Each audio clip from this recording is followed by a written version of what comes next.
Night. I'm good, thank you. Just a reminder, today's conference is being recorded. Joining conference. Jesse Langford. Good evening, Jesse.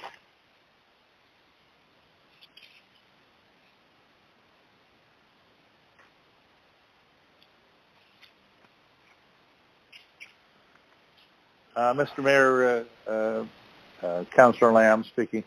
I have a commitment at 7:30, so I know this is a light agenda, so I'm hoping we can get it done by that time. So otherwise, I'll Joining have to conference meeting. So Sarah Cook, Perry Sound North Star. Okay, thank you, Councillor Lamb. We'll do our best to get done by then. We really only have, I think, 2 items, and so hopefully we can get it done. thank you. So did I hear Sarah? Was it Sarah Cook? Yes, it's me. How are you? Good, thank you. How are you? I'm good, thanks. Enjoying the end of summer. Well, I hope it isn't, but I know it feels a little bit like it. Yes. Yeah.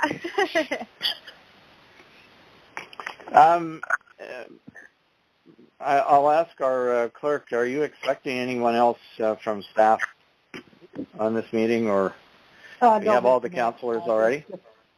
Just myself and councillors at present, I believe. All right. Well, I think we can proceed with the meeting then. I'll call it to order. We do have all 5 of our councillors, including myself, and we have Michelle Henry, our CAO clerk, Rob Whitman, our fire chief, and we have 2 guests so far. And maybe we'll get some more. So thanks to everybody for taking this meeting on short notice. I called it because we have a business matter that we really needed to address before our next meeting, which was intended to be the 8th of September, I guess. And as it happens, before we can, in order for us to continue to keep having electronic meetings like this, we had another administrative matter, procedural matter to deal with first. So that's the agenda we have for tonight. Could I ask for you have the agenda in front of you. Could I ask for a mover and seconder, please? I'll move. Councillor Wood, thank you. Seconded I'll second by Councillor Lamb. Thank you. Is there any discussion about the agenda? Okay, hearing none, I will assume that everyone is in agreement. Thank you.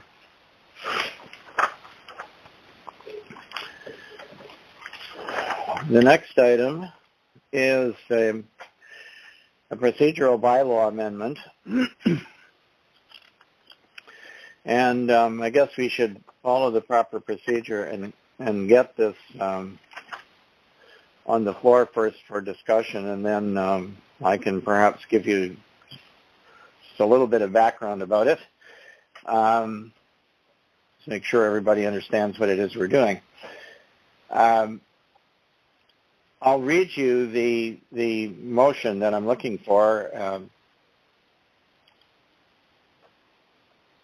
Whereas the Municipal Act, Section 238, provides that a municipality shall establish a procedure bylaw to govern meetings, and whereas the Corporation of the Municipality of Whitestone has enacted Procedure Bylaw 40-2012, and whereas on July 21st, 2020, the Province of Ontario provided royal assent to Bill 197, the COVID-19 Economic Recovery Act, to allow for the continuation of remote council, committee, and board meetings outside of a declared provincial or municipal emergency. And whereas the Corporation of the Municipality of Whitestone considers it desirable to be able to hold council meetings electronically, therefore be it resolved that bylaw 44-2020, an amendment to bylaw 40-2012, being a bylaw to govern the proceedings of council, its committee and boards of the Corporation of the Municipality of Whitestone, be read a first and second time this 19th day of August 2020, and further read a third time, passed and properly signed and sealed this 19th day of August 2020. Can I get a mover and seconder, please, for this bylaw? I'll move, Councilor McEwen. Councilor McEwen moves, seconded by? I'll second, Councilor Woods. Thank you very much. Just by way of explanation, and you can see a note from the clerk in the in your package which explains where we're at. You will recall that back on March the 26th, we passed an amendment to our existing procedure bylaw, which was that 40-2012 bylaw, to enable us to hold electronic meetings during the provincial emergency, or during any emergency, in fact, but the province had declared an emergency, and we did not have anything in our bylaw that permitted us to have electronic meetings. So we had to add some material, which we did, and there was a fairly sizable addition to an amendment that was approved at that particular time. At the time that the province amended the Municipal Act to allow for this to happen, and at the time some of us responded to the provincial government saying that this isn't really the fix that we need. There should be a better permanent solution, and so the one that wasn't dependent solely on a state of emergency being declared. And so what they did in this most recent Bill 197 in July is they went and they removed the portions of the Municipal Act that were limiting what we could do, and then said, you know, of course, as usual, we would have to go back and amend our procedure bylaw to take advantage of those. And so essentially what we have now is in the Municipal Act is the unconstrained ability to have electronic participation in meetings, and the people who participate electronically are counted for quorum. They are entitled to vote. So all of the members of the council could be participating electronically, as we are tonight, or some could be present in a room, and so on. And the only real and by the way, the same provisions apply whether the meeting is open or closed to the public. The only proviso that is still there from the beginning is that the public has, if it is an open meeting, then the public should be able to at least listen to the meeting and preferably participate in it by the same electronic means that we use, and so that the councilors use. So that's really where we're at. What we're trying to do tonight then is to simply amend our procedure bylaw again. And what we actually have to do is we have to take out the changes that we made the last time because they referenced states of emergency and so on. And at least we have to take out some of them. So we decided that the easiest way to do this, on the advice of our clerk, was simply to repeal the previous amendment and replace it with a new amendment. So you will see some of the same wording in tonight's amendment that was there in the previous one, but this one is, as I say, is clean. So with that, just that little bit of explanation, are there any comments or questions, any discussion from the councillors about this? Yes, Councillor Lamb. I'll gladly support this. I think as we all have gone through this COVID-19 experience, the world is certainly a different place, and I expect it to continue that way over the next year or two or whatever. So one of the things that we've learned, well, there's many lessons. One, of course, is business can now carry on with people working from home and not have to have big office towers and things like that. And I think that's a move forward. But in terms of our council, what I've learned through the experience is that this has not been a bad experience having electronic meetings at all, because what it has done is it has encouraged and resulted in much higher participation than we've historically had in council meetings. And my fellow councillors will know how many times we've been in a room with staff, and mostly, and I'll count the fire chief as being staff, but he's out in the audience, and maybe one other person. But as we've gone through all these other things over the months, we now have, 15 and 20 and 10 and 2 or 5 people participating where they would not have been before. And I think the quality of the audio is far better than, getting it 2 or 3 days later on our website and whatever. So I think this is a fabulous new beginning of ways to participate, and particularly in our community in Whitestone, where, as we all know, 80% of the populace are classified as seasonal and may be all over the place. They're able to then tune into what we're doing as council. So for us to be able to continue to participate in an electronic form is, in my mind, a tremendous step forward that has long been overdue by the province to allow us to do this. So I wholeheartedly support this, and I do it under the assumption that in future council meetings that will occur in at the community center, where there's a live audience, there'll be some sort of mechanism where people, either a councillor who may be out of town or whatever can participate, or the public can at least call in and listen in a live fashion to what's happening in a live meeting. So those are my comments, and again, I gladly support this bylaw or amendment. So thank you. Thank you. Other comments or questions? Yeah, Mr. Mayor, Councilor McEwen. Yes. I echo Councilor Lamb's sentiments on this subject. The one thing I wondered about was when someone is remote and we're having a meeting in the community center, will there be interaction beyond the audience through the teleconference going forward? I was just curious about that aspect of future meetings. Okay, thank you for the question. I was going to make the comment that I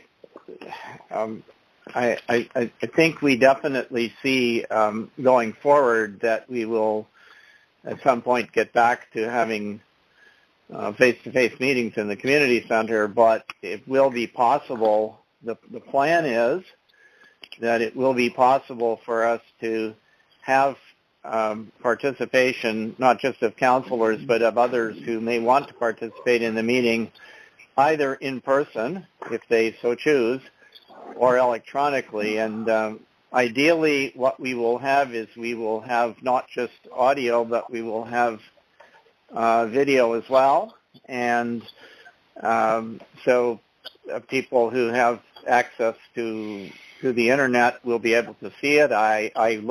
We're not quite ready to do this for a number of reasons, not the least of which is that we don't have enough internet bandwidth in our community center at the moment to do this properly. But I could see the day when we would probably stream the council meetings as a podcast, so people can watch them if they wish that way, or they can, or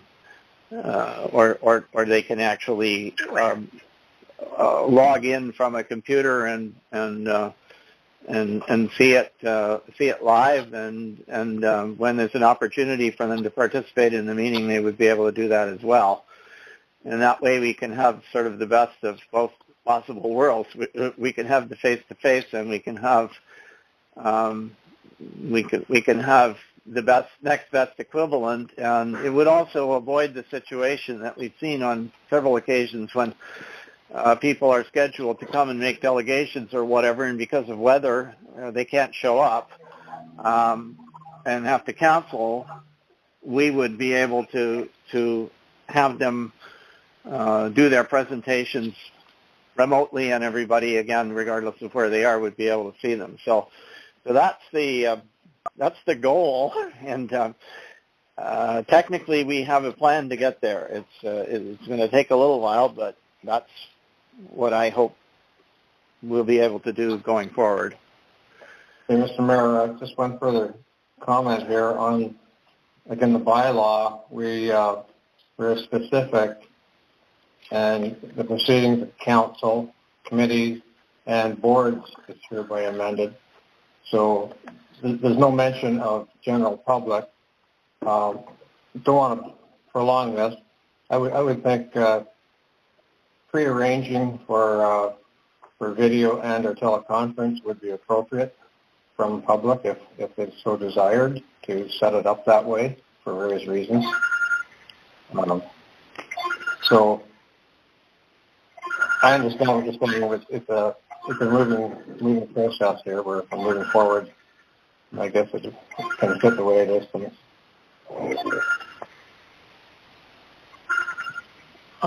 Well, I'm not sure if I understand what your comment entirely, Councillor McHugh, but the reason that the bylaw itself refers to council, boards, and committees is that the ability of a board or a committee of council, and we don't, I guess the only board that we have is the cemetery board that operates under our legislation, but we do have committees. They, unless our bylaw mentions them, then they would still be constrained to having face-to-face meetings, which I don't think we want to do, and there's no reason why a committee today or the board or the cemetery board, for example, if they wanted to have a meeting, they could use the same electronic facilities that we're using right now and have their meeting without people having to be physically present somewhere. Mm-hmm. So that's why boards and committees are mentioned in the bylaw. The public, in theory, those meetings are open to the public unless they're closed for a particular reason. And if those meetings are done electronically, then there is no reason why the public could not participate electronically in the board or committee meetings as well. Okay, I understand. Thank you. If they wish, and if they have notice of them, right? So procedurally and technically, there's no reason they can't. Okay, are there any other questions or comments? Yes, Mr. Mayor? Yes, go ahead, Councillor Dora Matthews. Yeah, I just wanted to comment. I really like the idea of moving forward with the hybrid idea of combining a live meeting with the call-in aspect so that we can reach a lot broader audience. I think we've seen a lot of success with people calling in that wouldn't normally be able to attend the meetings in person, and it's added a new dynamic of interaction with people and being able to contribute ideas and learn more about what we're doing. And I think that, with this, extending this option, when we do get back into having live meetings, the option will be for counselors or for anyone else to be able to call in and not be present and still be able to be counted. With this new reality, I've done it. So many of you come to a council meeting with the sniffles or a little cold or whatever and not think anything of it. But, with moving forward with this COVID, you're not going to be able to go to a meeting with a cold. Nobody's going to want to sit next to you. So I think you're going to need that option that even when we move back into a live meeting, that say, for example, somebody isn't feeling the best, they can still participate and have a productive meeting with everyone's views able to be expressed. My one question is, do we have an idea, or are we thinking about returning to in-person meetings at any time soon? I know some municipalities have begun meeting in person again with social distancing and different precautions in place. So I'm just wondering if we're considering that anytime soon. Well, the short answer is we are talking a little bit about one aspect, at least, of reopening the community center later on the agenda tonight. But our last decision was to stay the course where we are, and I think we said we would evaluate it again at the next regular meeting, which was going to be in September. So I'm.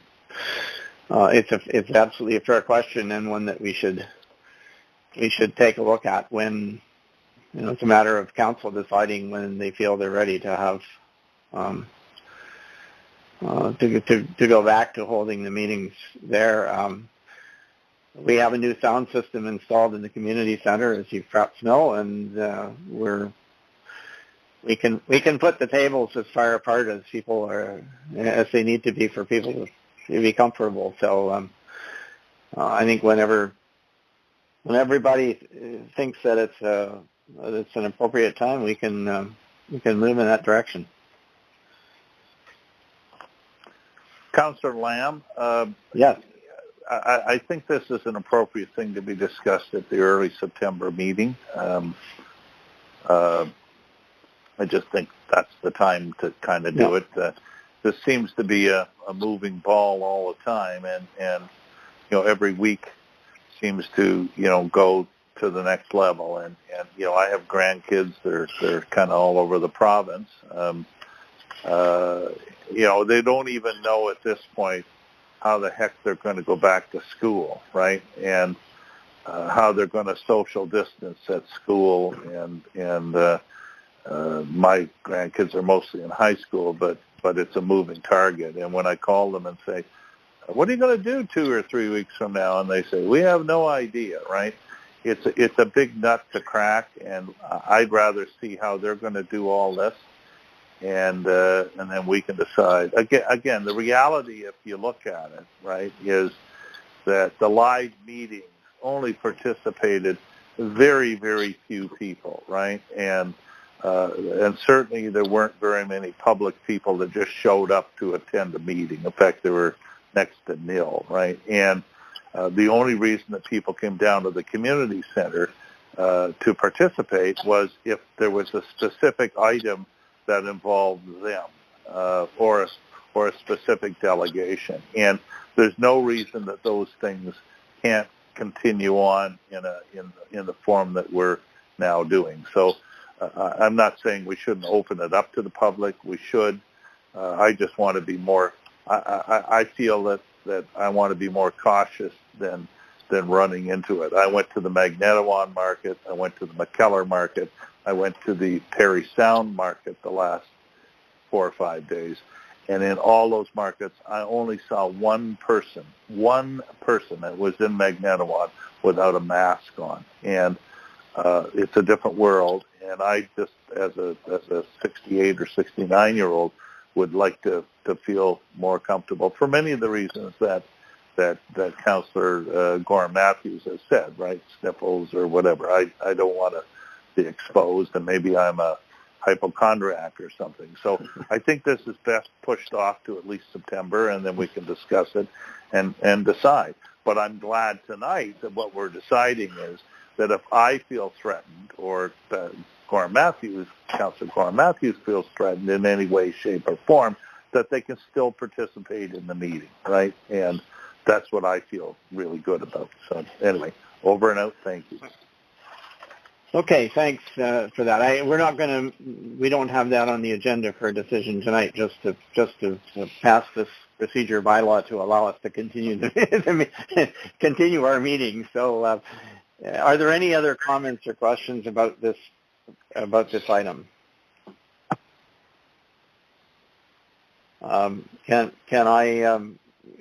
Hearing none, can I then call the question? I'll ask for since this is a amendment of legislation, I will ask for a recorded vote. If you read the fine print in the bylaw, you'll see that it's actually the clerk who is supposed to call the roll. So, Madam Clerk, would you like to call the roll, please, and we'll get the vote recorded? Mr. Mayor, not to be a stickler, but usually most stuff like this goes through reading once or twice, and then it goes to the third time, right? But I heard you say once, twice, third, three, right? But I don't care. I just want to make sure procedurally we're doing it right. Well, you're absolutely correct. I should have stopped reading at the end of the first and second reading for us to have discussion in case we would have amended it. But no one has suggested an amendment to it, so I think we can do it in one pass. Do you agree, Madam Clerk? Yes, Mr. Mayor, that would be acceptable. Yeah, thank you. Would you like to call the roll, please? Councillor Gorham Matthews? Yes. Councillor Lamb? Yes. Councillor McEwen? Yes. Councillor Wood? Yes. And Mayor Comrie? Yes. Thank you. So the motion is carried unanimously. Thank you. By the way, I'm going to comment on this later under councillor items, but we've just finished the AMO conference, a virtual conference, and the Minister of Municipal Affairs and Housing was speaking about this particular change, and a number of us congratulated him on getting the legislation right this time. And a number of people also commented that it had in fact improved participation of their ratepayers, their experience that they had during the COVID-19 period was that the participation of ratepayers has been improved. And so I think everybody sees this as a positive move on the government's part. Anyway, without further ado, we have one more item here that we want to, and this particular one has to do with the use of the Dunchurch Community Center for functions and events. It came to our attention that there were actually 2 bookings in September for weddings that had occurred prior to COVID-19. And my understanding is that one of those is the second one has I guess been postponed. But the first one, which was to take place on, I believe, on September 12th, is a wedding of Jessie Langford. Some of you will know her, and she's actually on the phone right now, with us this evening. So I guess because she's interested to hear what we have to say about whether this can go ahead or not. And it's really the matter being that the decision of council previously was that the community center would remain closed and we weren't thinking about events like this. So, what is I don't know. Perhaps before we get into it, there is a motion in your package which suggests a possible approval of use of the facility for functions and events, and some conditions under which that could take place. But before we get to that, I wonder if the clerk wants to make any other comments about this particular application. In fact, I can. You may have some questions that you want to direct to Jessie since she's on the phone, and I would certainly permit her to answer those if you have them.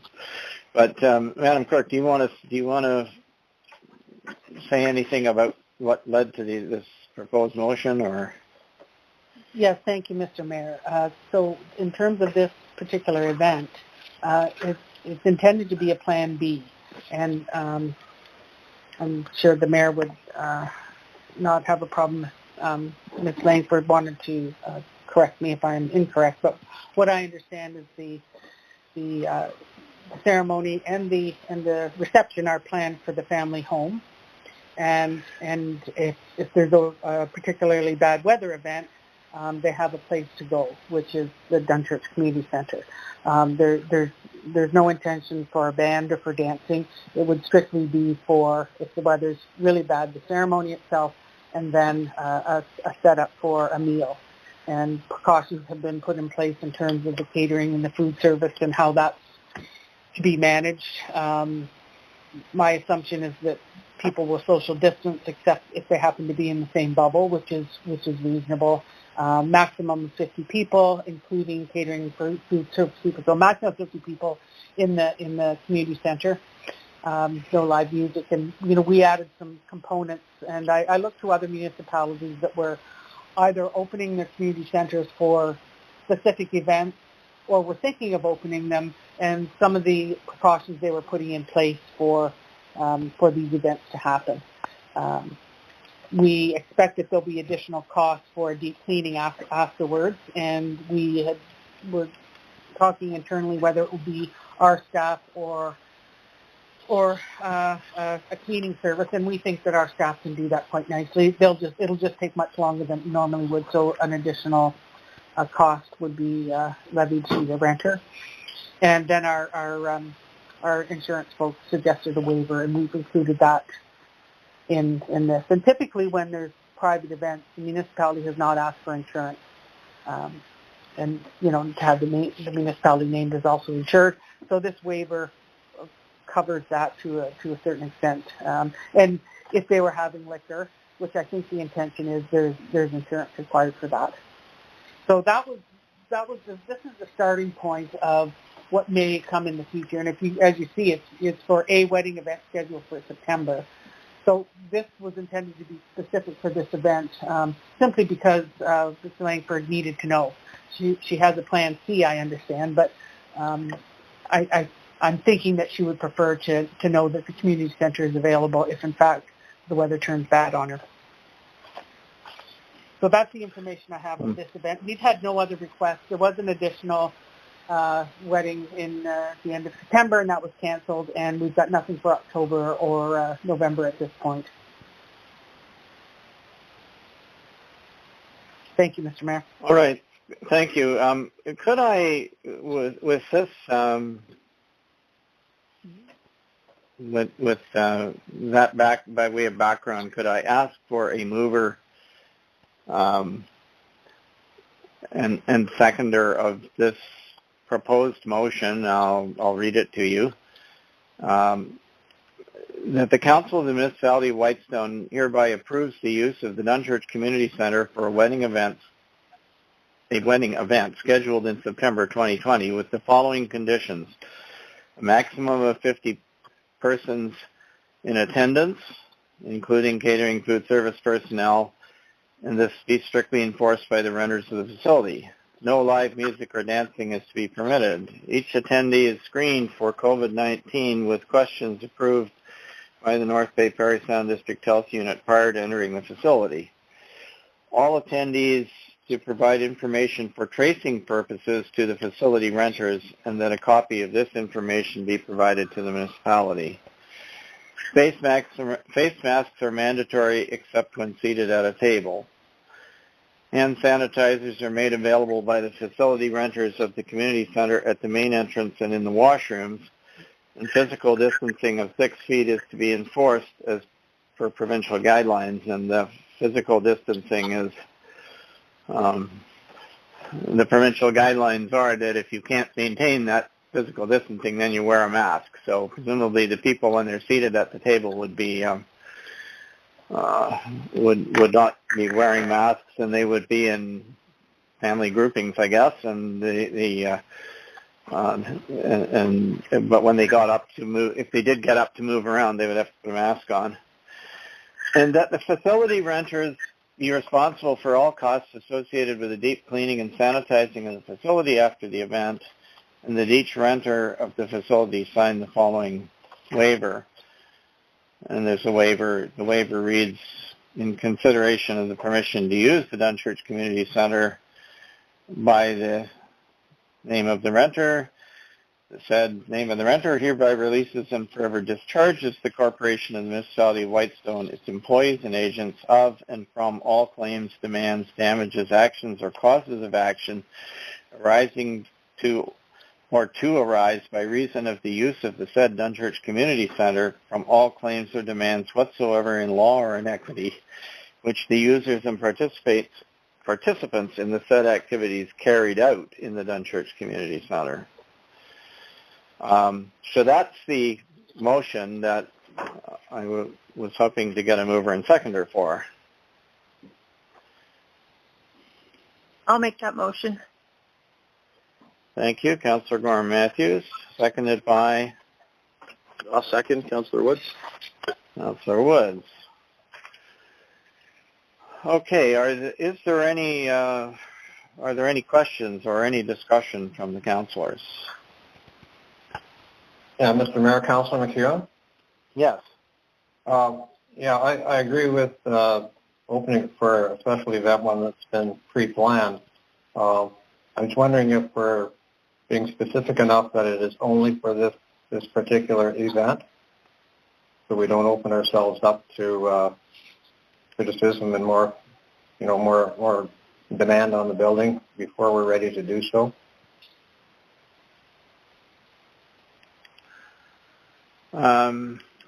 Well, the wording of the motion says for a wedding event scheduled in September 2020.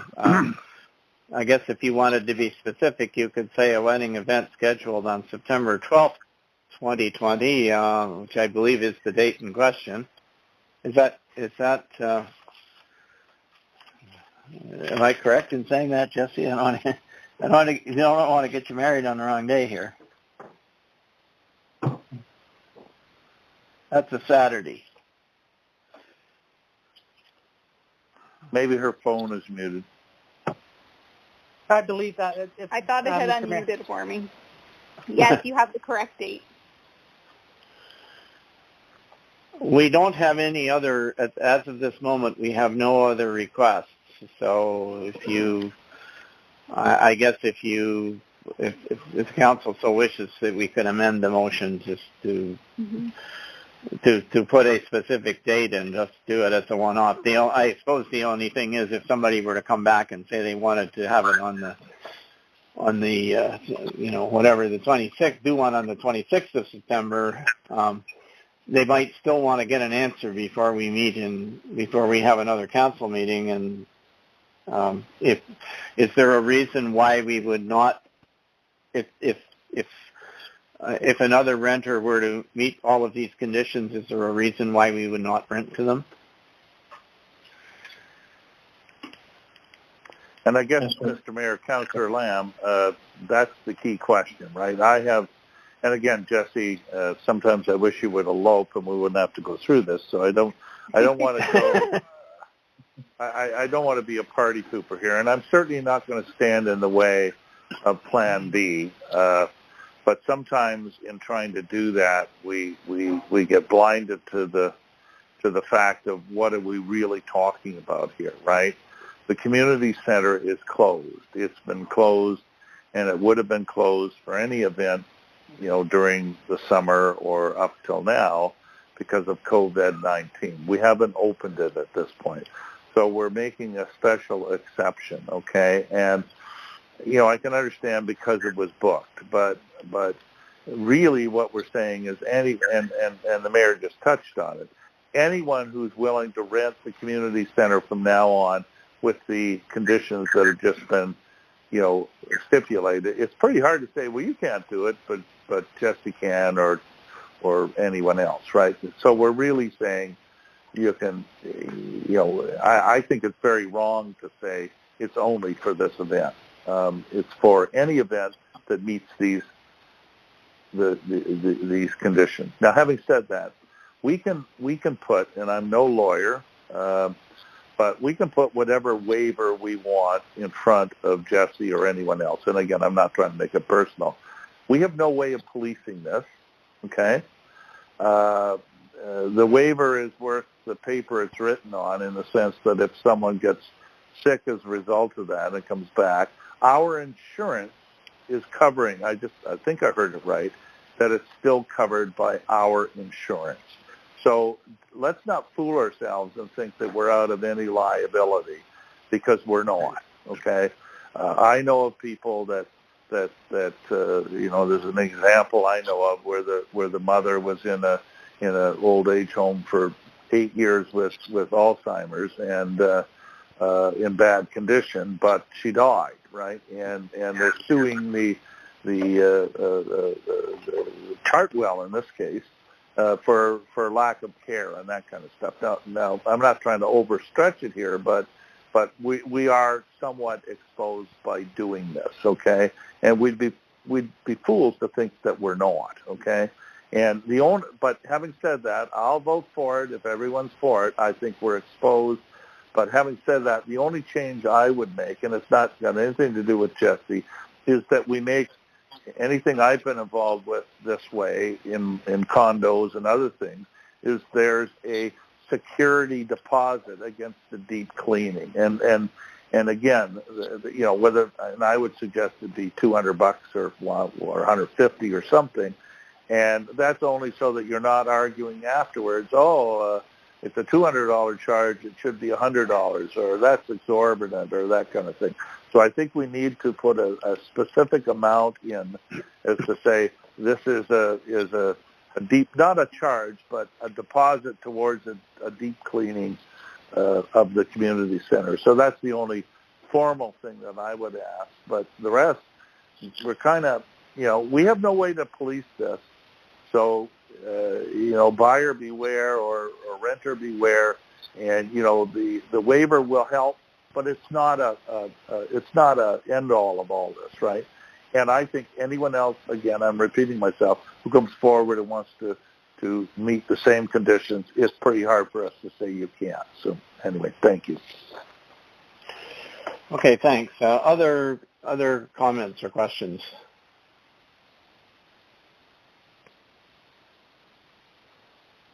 Through you, your mayor, it's Jesse. Can I speak to it slightly? Sure. Go ahead, please. So Michelle certainly covered everything off, and she's been wonderful to work with on this. I just have one comment in that I don't particularly have control over the caterer and how many staff they bring. And so for us, we've done our invitation already. And it's based on 50 people because it's supposed to be at a facility that allows the catering staff to be in a separate area. And so maybe this was an error on my part, but I was thinking in using this community center that the caterers would be in the kitchen and we would be in the hall, and so it wouldn't be an issue to have additional people in there, because my understanding of the facility's rules are that it's per room. However, I might be incorrect in that. So that is one thing that might cause us some limitations. It might be a little difficult to uninvite some people at this point. Of course, if we're getting RSVP, no, we are not adding additional people. However, so far, that is not the case. As you know, my family loves a good gathering. So if anyone has any questions.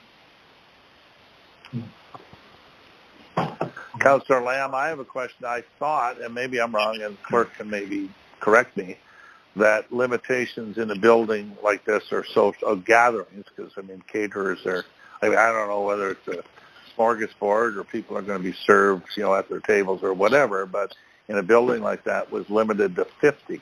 But am I wrong? Go ahead. Mr. Mayor, Councillor. I read it as 50 people, and I'm intrigued by Jesse's interpretation, which at this point in the meeting, I'd have to say I just don't know. If I may ask a question of Jesse, Mr. Mayor.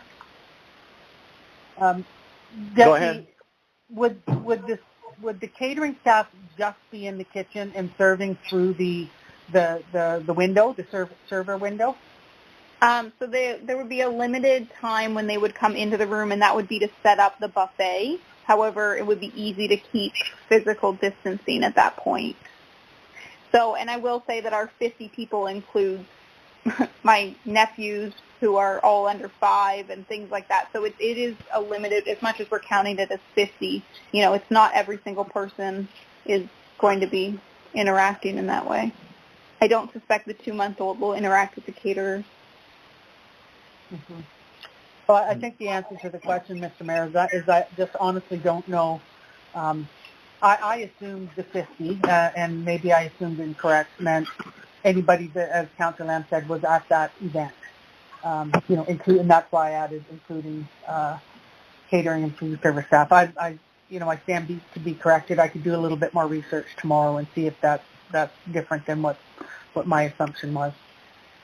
Yeah, and Michelle, through you, Mr. Mayor, Michelle, I may be incorrect in my interpretation of it. I was just thinking for larger facilities where they have multiple banquet halls within one building, I don't believe they're limited to just one group, but I might be incorrect in that. No, you're sorry, you're not. It's on a per room basis, and that's the gathering. It's just the number of people to a gathering. I think if we had staff in the building who were necessary to be there for purposes of security or whatever else, they would not be counted. And I'm pretty sure that in a hotel setting or that kind of a setting, the staff of the hotel would not be counted. So. To be honest, I was surprised when I saw the motion. It said including the catering and food service people, but anyway, that's. I don't think this is a. I honestly don't think this is a showstopper. That's my personal opinion. The only way to resolve that, I suppose, would be to. Would be to contact the authorities and see what they have to say about that. But I suppose you could make some provision for if there is a time when the caterers have to be out actually serving the food. If some people could could temporarily. Retreat into the entrance area or something, and until it's done, and then come afterwards, or you could. They're probably not all going to go through in one giant line at once. So I don't know. I'm guessing that there's a way around that particular limitation. It's the people who are participating in the event itself. There aren't supposed to be more than 50 of those. That's my understanding. Mr. Mayor, in all fairness, what we're now getting into is everyone's guessing, as you just said, right? and I'm not comfortable going forward on a guess. Okay, if we have any responsibility in COVID-19, we have a responsibility to follow the rules of the province. Okay, so guessing isn't good enough for me. What we need to do is button it down, and quite frankly, Jesse, sorry, but you need to comply with the provincial legislation, whatever it is. And Michelle, you need to then research what the heck that is. I don't want caterers going outside and trying to pretend that there's 5-year-olds or 3-year-olds or babies or adults or social distancing. I have some difficulty with this, thinking everyone's going to be 6 feet apart except when they eat. This is a wedding, for goodness sakes, right? Weddings are all about hugs and kisses and good luck and all that kind of stuff. We're turning a blind eye to all that stuff, and maybe I'm being the jerk here. I'm not trying to be. But, I mean, I'm not going to extend it from 50 to 60 because we guess at something. So I'm not going to support this by guessing, okay? And I'm sorry for it. I want to follow the rules, okay, whatever they are. And well, but Councillor Lamb, I wonder if we could address your concern by saying a maximum of 50 persons in accordance with provincial guidelines, which is what exactly that will address it completely. Would that address your concern? I think and it then, would. Rather than saying, Mr. Mayor, Councillor McEwen, I have one comment. Yeah. That would address the concerns for moving forward too, because we could be asked and have to open it up for a different sort of numbering arrangement. So I think following the guidelines is the way to go. All right. Here. Well, that's. Thank you. Are there other? I'm going to make that amendment. Just are there other comments or questions while we're talking? Through you, Mr. Mayor, it's Jesse. If I can just speak to it. So I'm looking on the provincial website with regards to gatherings and stage 3, and it specifically does say, indoor gathering limits increased to a maximum of 50 persons. As well, there is a piece in there which says peoples at their place of work, including performers and crews, do not count towards gathering limits. So that's okay. Well, thank you for that. But what I'm going to do is just amend the. I'll just take out the words including catering, food service personnel, and put it in accordance with provincial guidelines, and that way we're certainly clear. And yeah, certainly that satisfies what we're hoping for. I just wanted everyone to know so that there isn't a question when it comes to voting. Okay, thank you. Are there other comments or questions from councillors? Are you ready for the question on this motion then as amended? And the amendment is solely the first bullet item, which says a maximum of 50 persons are in attendance in accordance with provincial guidelines, and this be strictly enforced by the renters of the facility. And Mr. Mayor, are we going to put a deposit down towards the deep cleaning or not? Well, we can do that. Sorry, you're right. That was in the second, and that says, and facility renters be responsible for all costs associated with the deep cleaning and sanitizing of the event after the event. I'll just put with a security deposit. With that. Whatever. Yeah, whatever Michelle thinks is an appropriate. So with an appropriate security deposit, whatever Michelle thinks is correct. Yeah. All right. Okay. With an appropriate security deposit. Okay, so that's the second amendment to this. Is there anything else that that you wish to add to this, or any other comments? Mr. Mayor, Councilman McEwen? Yes? The actual cost to clean after seems to be a bit undefined. I wouldn't want to see that being an objectionable thing if, in essence, it's going to cost too much to clean after the fact. Well, I'll ask our clerk to comment because she has a number in mind, I believe. Am I correct? Yes, thank you, Mr. Mayor. We were thinking 3 to 4 hours. Normally, for a small event like this, we'd be 2.5. So we're expecting a little bit longer because not only would we clean the tables, which we normally do, a little heavier with sanitizing products, but we'll be wiping down all the chairs and the ledges and just, the cleaning that we would normally do monthly, we'll be doing after this event. So it'll certainly take a little longer, and we're thinking about 4 hours max. And you would charge what for that? Well, I think what we would do is look at the staff rate and, consider what that looks like. It may end up being, it's hard to say, $40, $45 an hour, something like that. So why don't we say $150 deposit?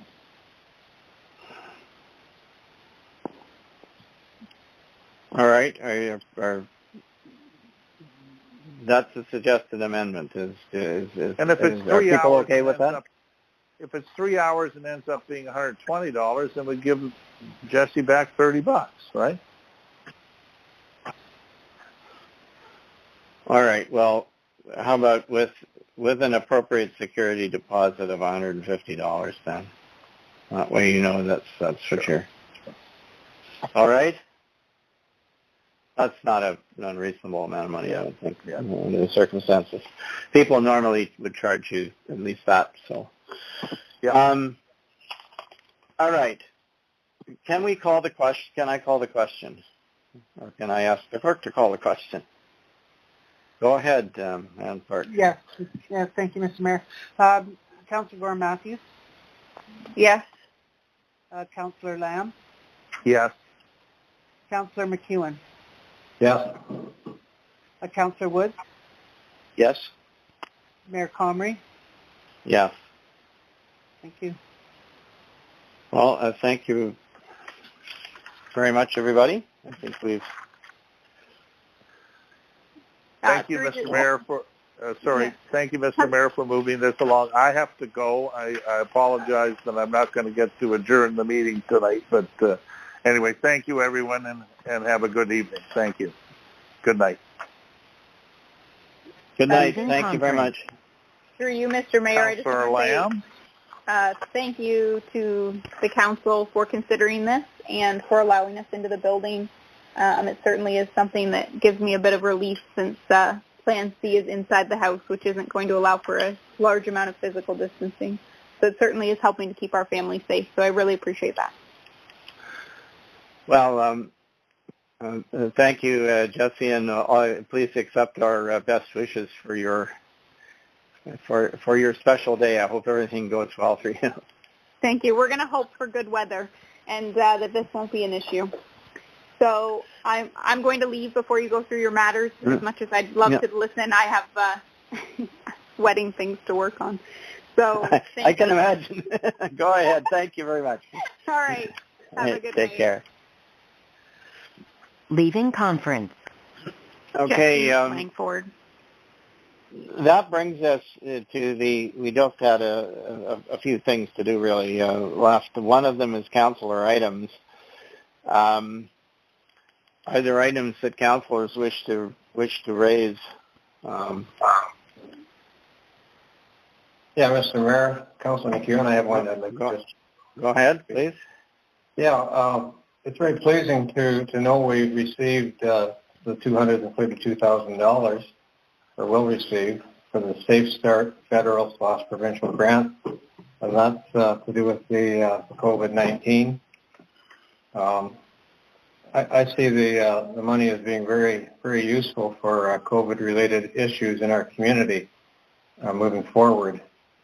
And I would hope that we would be looking at areas such as the Whitestone Nursing Station and any other issues that are COVID-related, and we could use the money in very good form to support COVID-related issues.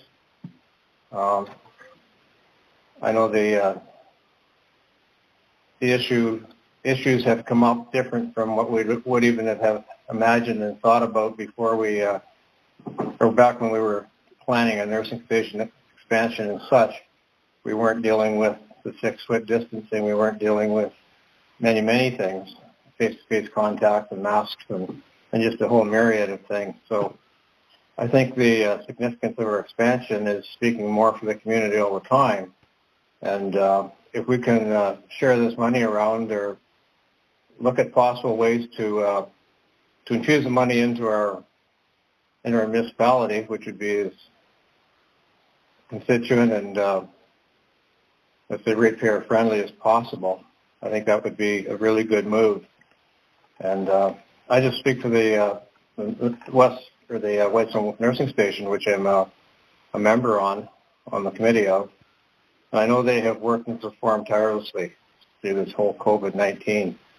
So I think it's it just stresses the point of importance of our nursing station. And if we can do something to promote it further through the assessment and the review process that's happening on the grounds in the near future, and keep it in mind in our future focus, and especially with the use of this particular money, which has come out as a COVID-related assistance for municipalities. That's all I have to say. Thank you. Well, thank you. I'm sure that our clerk would also want to point out that we have incurred some expenses in our office itself to put up some plexiglass screens, and we're not finished with this, but to put up plexiglass screens to permit the staff to work in the office without being and to permit at some point in the future permit the public to come into the main part of the office and separate the counter from the folks who are looking after them there. And so there are some expenses that we have incurred and will incur related to some of those kinds of changes as well. So anyway, we have a fair bit of flexibility. My understanding of having heard the announcement of this is that there's a fair bit of flexibility in terms of what we do with it. But it's intended to help us to recoup additional costs that we've occurred because of the pandemic, basically. So that's.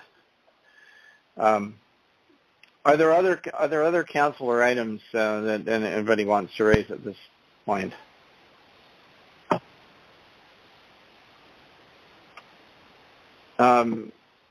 I just have one brief item that I will mention. Actually, two items that I'll mention, and I'll do it very quickly because you said we weren't going to keep you. I mentioned earlier that the AMO virtual conference has been on. It just ended today around noon.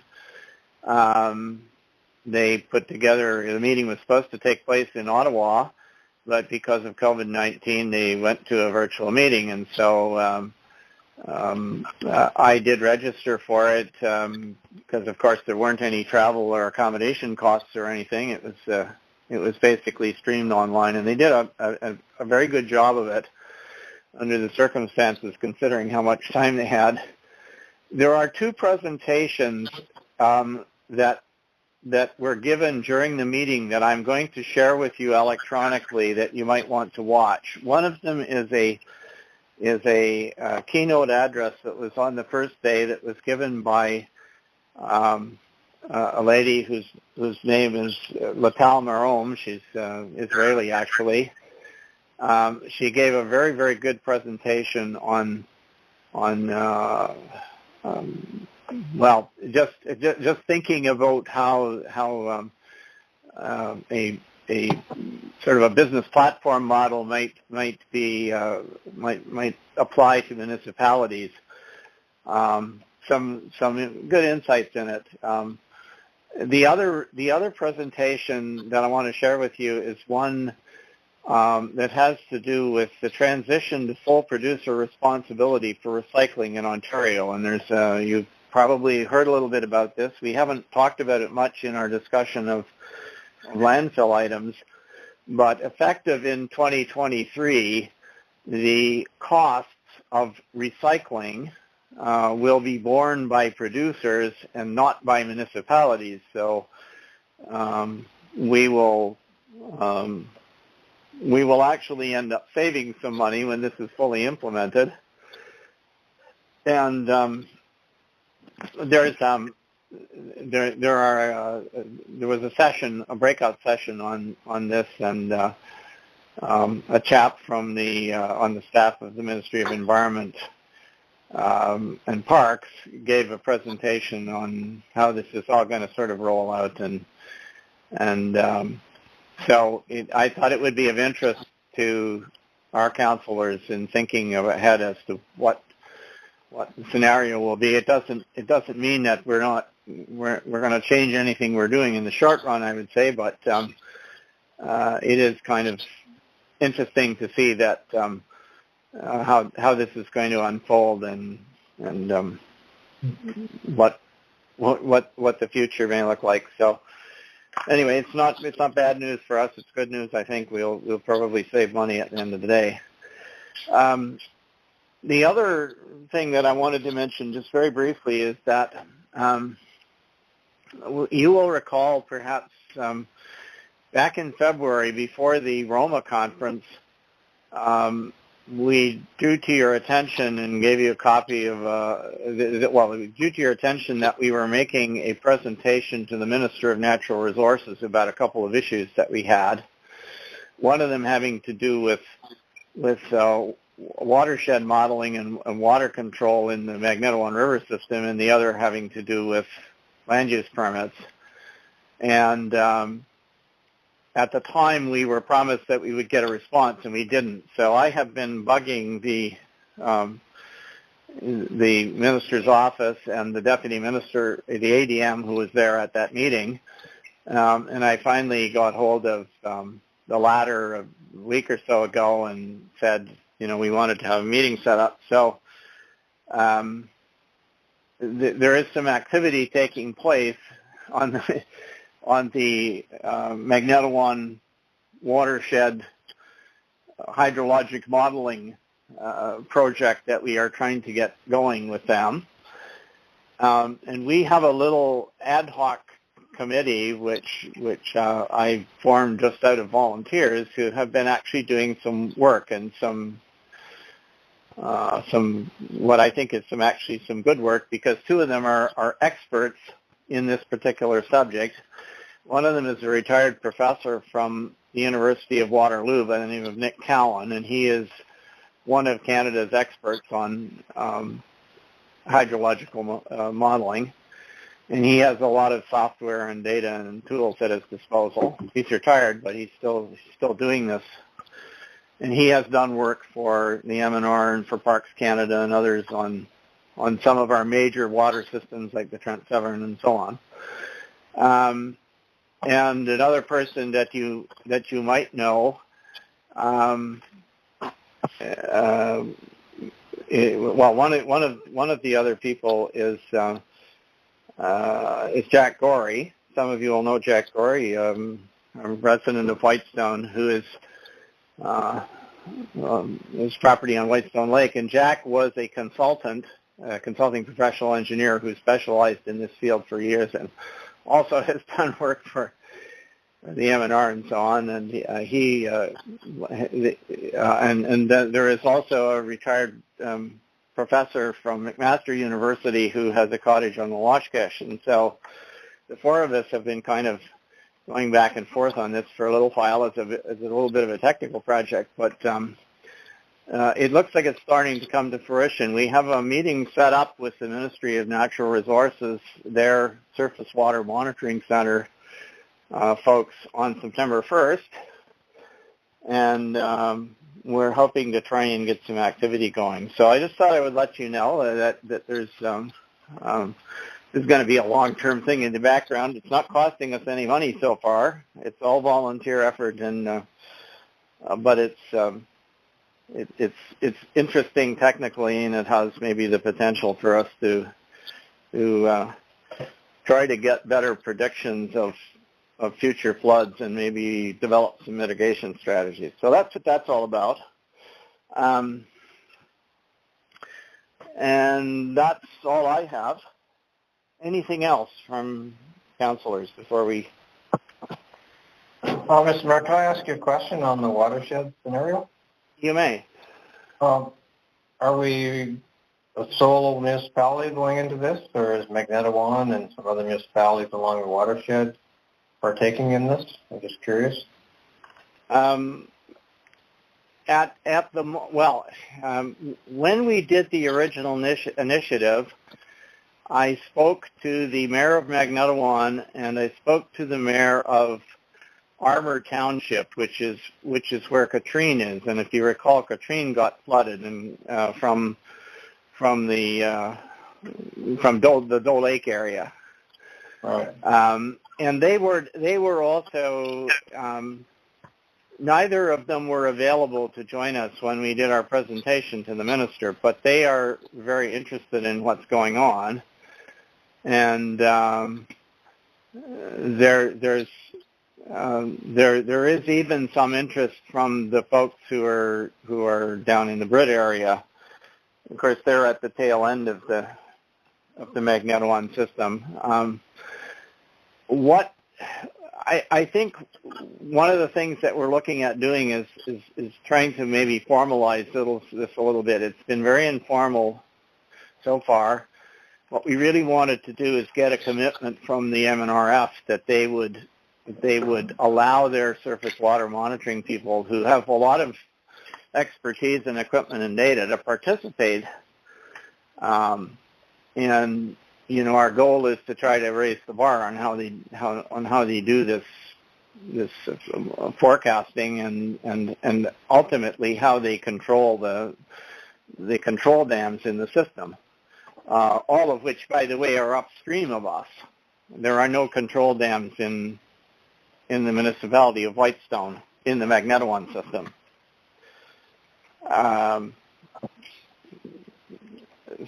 Well, I guess you could consider Cashagaba, but it's not because it flows into the Mag ultimately. But that's the only one. The other ones are the ones that are in, the ones in Amick Lake, and as you go up the river, Burks Falls, Lake Bernard, Doe Lake, etc. There's Pevensey. There are a number of dams there. So anyway, we don't want to do it on our own. I think that we may get to the point where we have to put some political pressure on them. One of the interesting developments that occurred at the AMO conference is that the new president of AMO for the next 2 years, it was Jamie McGarvey, Mayor of Parry Sound. His term is over as of today, and the new mayor is Graydon Smith, who happens to be the mayor of Bracebridge. And Bracebridge, as you know, suffered quite a bit of flooding, and he's been a very vocal proponent of having, the MNR address some of these issues a little more thoroughly than they did in the past. So I think that the time is good to have more. Now that's not he's not, of course, not in our water system, but I think there's a good opportunity. If there was ever a time to raise this particular issue, this is it. Yeah. Okay, it'd be interesting to see what comes out of your September meeting then. I know at the AMO meeting over in, I believe it was Carling, that's where you and I attended. Yeah, that's where we met and were introduced to this chap from over in Katrine and heard about all the severity of the flooding and such over there. So, okay, appreciate your information. Thanks. Anything else? Are there any questions from the public? I guess that would be Sarah. Is she still there? I don't think she's still there. Sorry, I was just unmuting myself. Actually, the counselors asked most of my questions I'd written down during the the discussion about amending the bylaw to, sorry, my brain's not working, to keep the electronic meetings going. So that was great. Thank you. Took the words out of my mouth. So I'm good. But thanks for having me. Okay, well, thank you for your interest. Any other questions anybody has? All right. We can now move and second our confirming bylaw. Leaving conference. Can I get a move? North Star. Can I get a mover and seconder, please, for the confirming bylaw? I'll move. I'll move that. Okay, I heard Councillor Storm. I heard Councillor Woods, I think. Am I right? Yep. Councillor Woods moved. Councillor Gorm Matthews second. Anyone opposed to that? I don't think we have really anything much to confirm, but anyway. Okay, hearing none, I will declare the confirming bylaw passed, and that brings us to adjournment. Mover and seconder, please. Councillor Woods. I'll second. Councillor McEwen. Councillor McEwen. So we are adjourned at 7:45 p.m. Thank you very much, everybody, for your participation tonight. Enjoy what's left of August, and if nothing else urgent comes up, we will see you on Tuesday, September, or we maybe won't see you, but we'll talk to you on Tuesday, September 8th, 2020. Have a good night. Thank you. Good night. Thank you, Mr. Mayor. Take care. Good night. Leaving conference. Brian Woods. Leaving conference. Councillor Gorm Matthews.